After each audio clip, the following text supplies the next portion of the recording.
Assalamu alaikum, dear students. I am your lecturer Muhammad Talha Anwar, and this is our lecture number 2 for the Business Mathematics BBA 505. And in this lecture, we will study some brief concepts of linear equations. In previous lecture, we understand some equation types in which we will learn the linear equations, and in this lecture we will briefly learn the linear equations. तो students linear equations जो हैं हमारे लिए interesting equations हैं और इससे आपको बहुत ज़्यादा वास्ता भी पड़ेगा स्टडीज़ के दौरान। तो ये इंटरेस्टिंग क्यों है, इसके लिए एक तो बात ये है कि हमारे पास इसमें एक या एक से ज़्यादा हमारे पास एक या दो हमारे पास वेरिएबल यूज़ होंगे। तो हमारे पास इसके अलावा इसमें जो हम वेरिएबल्स हैं वो हमारे पास जितने भी हैं वो पावर उनकी 1 से ज़्यादा नहीं होगी, यानी कि एक लाइन की फॉर्म के अंदर ही अगर उसका ग्राफ ड्रॉ करें तो हमारे पास लीनियर फॉर्म में आएगा। इसी वजह से इनका नाम हमने लीनियर रखा है। और एक हमारे पास वैल्यूज़ चेंज हो तो उसकी वजह से हमारे पास जो दूसरी वैल्यू है वो भी चेंज होगी और पेयर फॉर्म के अंदर हमारे पास चेंज होंगी। तो फ़र्ज़ करें हम यहाँ पे दो वेरिएबल, एक को हम x ले लेते हैं और दूसरे वेरिएबल को हम y ले लेते हैं। तो जिस तरह यहाँ पे इसके अंदर लिखा हुआ है, ये आपको जो मटेरियल ये प्रोवाइड भी कर देंगे ताकि आप इसको भी स्टडी कर सकें। तो मैं इसकी एग्जांपल्स के तौर पे जाता हूँ। जिस तरह हमारे पास है distance is equal to rate into time.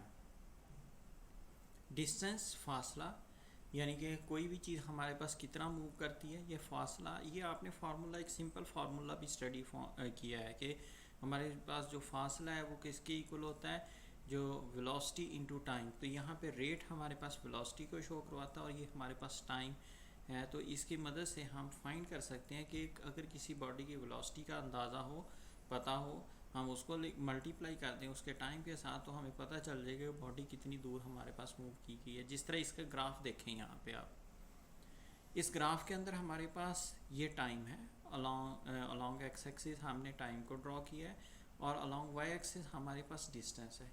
तो इसका मतलब ये जो उसकी दोनों के ड्रॉ करने से हमें मिली है नई जो क्वांटिटी, वो हमारे पास वेलोसिटी है, जिसमें जब हमारे पास उसका टाइम 1 आवर पास हुआ तो उसने 25 माइल्स डिस्टेंस कवर किया है। तो सेम इसी तरह जब उसका 4 आवर मूव कर गई तो उसके 100 माइल्स डिस्टेंस कवर कर चुकी थी। तो सेम इसी तरह करके ये हमारे पास उसने एक एग्ज़ाम्पल लिया, फ़र्ज़ करें कोई बकेट या बाल्टी है, उसको फिल किया जा रहा है किसी वाटर के साथ, ठीक है, उसका या ये यहाँ पे लीकेज के लिए लिखा हुआ है कि अगर वो हमारे पास बकेट लीक हो जाती है तो उसकी जो वेलोसिटी है उसको टाइम से दे दें तो हमें पता चल जाएगा हमारे पास जो बकेट है वो हमारे पास कितनी देर के अंदर वो एम्प्टी हो जाएगी, खाली हो जाएगी। तो जिस तरह ये देखें, उसने यहाँ पे बताया कि हमारे पास वो जो वाटर था वो 5 गैलन था जब हमारे पास टाइम स्टार्ट हुआ। उसके बाद लीकेज स्टार्ट हुई, तो जब हमारे पास 2 घंटे गुजर गए तो उस वक्त हमारे पास जो वाटर रहेगी जो रिमेनिंग थी वो 3 गैलन रह गया और 5 घंटों के अंदर अंदर वो मुकम्मल तौर पे ड्रेन होगा। तो ये हमारे पास डिक्रीजिंग या कम होने का इफ़ेक्ट है, उसको शो करवा रहा है ग्राफ। तो सेम इसी तरह करके उसने कहा number of angles of polygon is equal to number of sides of that polygon. तो ये हमारे पास एक कॉन्सेप्ट है जिसकी मदद से हम जो वैल्यूज़ हैं उसका इंक्रीज़ या डिक्रीज़ होने को एक्सप्लेन कर सकते हैं। तो ये एक ग्राफ है जिसके अंदर हमारे पास जो सेंटीग्रेड और फ़ारेनहाइट है उसका आपस में डिफरेंस शो करवाया गया है। तो ये सारे ही रिलेशन है, लेकिन हम ये देखें जिस तरह हमारे पास इसमें हमारे पास वैल्यू चेंज हो रही है। अलॉन्ग ये Fahrenheit along X axis, along Y axis हमारे पास सेंटीग्रेड है और उन दोनों का इफ़ेक्ट एक लीनियर इफ़ेक्ट है जो कि एक स्लोप की फॉर्म के अंदर है। तो इस एग्ज़ाम्पल्स को हम इसको आप वैसे ही इसको रिलेटेड कोई न्यूमेरिकल मैं आपको असाइन करूँगा ताकि आप इसकी प्रैक्टिस करें और उसको सॉल्व करने से आपको अंडरस्टैंडिंग हो। अब हम इसकी समझते हैं स्लोप इंटरसेप्ट फॉर्म क्या होती है। तो उसने कहा the equation of a line can be written in the form of, ये आपने इक्वेशन के लाइन की इक्वेशन को लिखने का एक तरीका सीखा होगा, इसको बोलते हैं y is equal to M X plus B. तो नॉर्मली लोग इसको c भी लिखते हैं, ये हमारे पास लेकिन यहाँ पे b लिखा हुआ है, इससे कोई मसला नहीं है क्योंकि ये हमारे पास यहाँ पे जो x और y हैं ये दोनों वेरिएबल हैं, जबकि हमारे पास जो m और b हैं ये हमारे पास क्या है, ये उसके कांस्टेंट्स हैं। तो ये जो हमारे पास यहाँ पे m and b are slope of the line, ये हमारे पास स्लोप है, लाइन है, and the value of y and x is equal to 0b। आप यहाँ पे किसी एक वैल्यू को 0 पुट करें तो उससे हमें इसके अंदर वेरिएशन मिलनी शुरू हो जाएगी। यानी कि जो हमारे पास हमने कोऑर्डिनेट्स इस तरह पढ़े थे कि पहला x होगा, दूसरा हमारे पास y होगा। अगर आप x को 0 पुट करें तो ये हमें नेक्स्ट वाला जो कोऑर्डिनेट है वो हमारे पास x को 0 पुट करेंगे तो y is equal to b के इक्वल आ जाएगा, ठीक है। तो अगर आप y को 0 पुट करें तो ये हमारे पास x की वैल्यू वहाँ से हमें मिल जाएगी जो कि हमारे पास 1/, की फॉर्म के अंदर आ जाएगी। तो ये इस तरह करके इसके अंदर वेरिएशन आती है। तो ये देखें, ये जो उसका ग्राफ है वो हमारे पास एक लाइन की फॉर्म के अंदर आएगा। जब हम उसके अंदर डिफरेंट वैल्यूज़ पुट करेंगे तो ये उसने कहा y is equal to 3 is equal to 2x, ये हमारे पास एक ग्राफ ड्रॉ किया गया। तो अब उसके बाद हम देखते हैं कि हमारे पास पॉजिटिव स्लोप क्या है। When the line slope up from left to right it has a positive slope.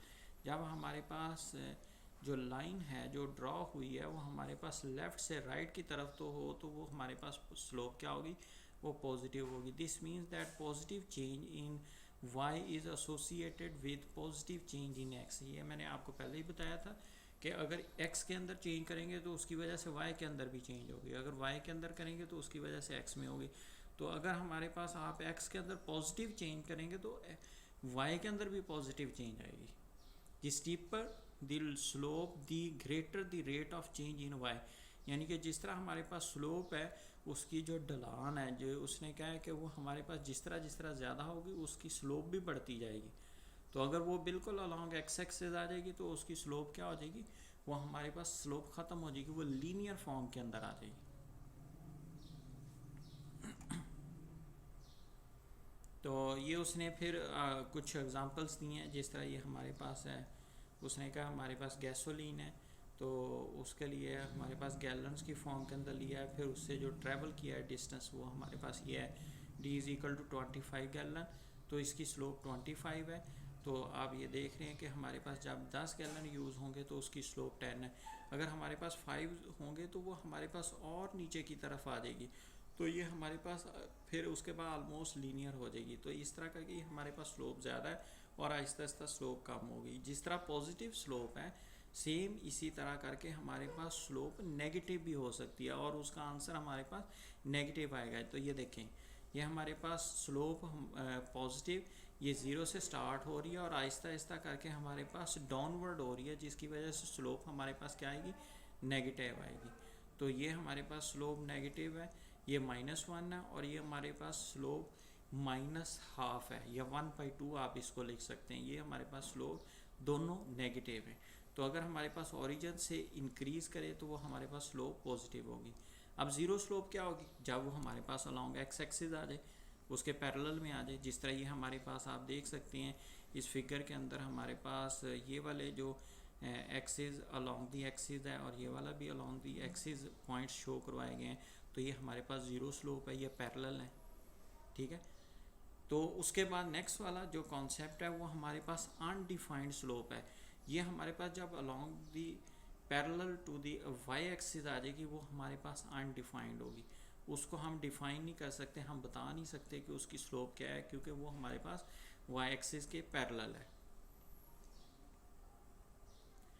तो अगर हमारे पास ये lines with the same slope हों तो जिस तरह हमारे पास ये पैरेलल स्लोप्स के अंदर आती हैं, हमारे पास मुख्तलिफ पॉइंट्स हैं, उसके अंदर हमारे पास ये पैरेलल में स्लोप आती है, स्लोप 1 है, ये हमारे पास सेकंड क्वाड्रेंट में है, फिर उसके बाद ये ओरिजिन में से पास करती है, फिर ये हमारे पास स्लोप, ये हमारे पास सारी पैरेलल स्लोप है। Solving the two step linear equation with rational number, अगर हमारे पास रैशनल नंबर्स की फॉर्म के अंदर हो पेयर, जिस तरह उसने कहा each solution is the pair of number of X and Y makes the equation true. Solving the linear equation usually mean finding the value of Y and X, यानी कि स्लोप को सॉल्व करने का मकसद ही क्या होता है कि हम एक्स और वाई की वैल्यूज़ को फाइंड करें। तो अगर उसके अंदर हमारे पास रैशनल नंबर हों तो फिर उसके जो हमारे पास आंसर आएंगे वो हमारे पास इस तरह, जिस तरह उसने कहा कंसीडर कर लें आप एक इक्वेशन को y is equal to 2x plus 6, इसके अंदर से आप find the value of y when x is equal to 5, यानी कि x की वैल्यू को आप यहाँ पे 5 पुट करें, 5 2 आर क्या हो जाएगा हमारे पास 10, 10 प्लस 6 तो हमारे पास y की वैल्यू क्या आ जाएगी 16। इसका मतलब जब हम x को 5 पुट करेंगे तो y की वैल्यू हमारे पास क्या आ जाएगी 16 आ जाएगी। तो उसके बाद हमारे पास नेक्स्ट ये कॉन्सेप्ट है कि हमारे पास जब इक्वेशन हमारे पास not in the slope intercept form, हमारे पास इक्वेशन स्लोप इंटरसेप्ट फॉर्म के अंदर ना हो, तो ये उसने कुछ रूल्स बताए हुए हैं, तो आप इनको स्टडी कर सकते हैं। ये वेरी इजी है, आप बेसिक या नर्सरी प्रेप लेवल की चीज़ें हैं, तो इसमें कोई इतनी बड़ी ख़ास नहीं है।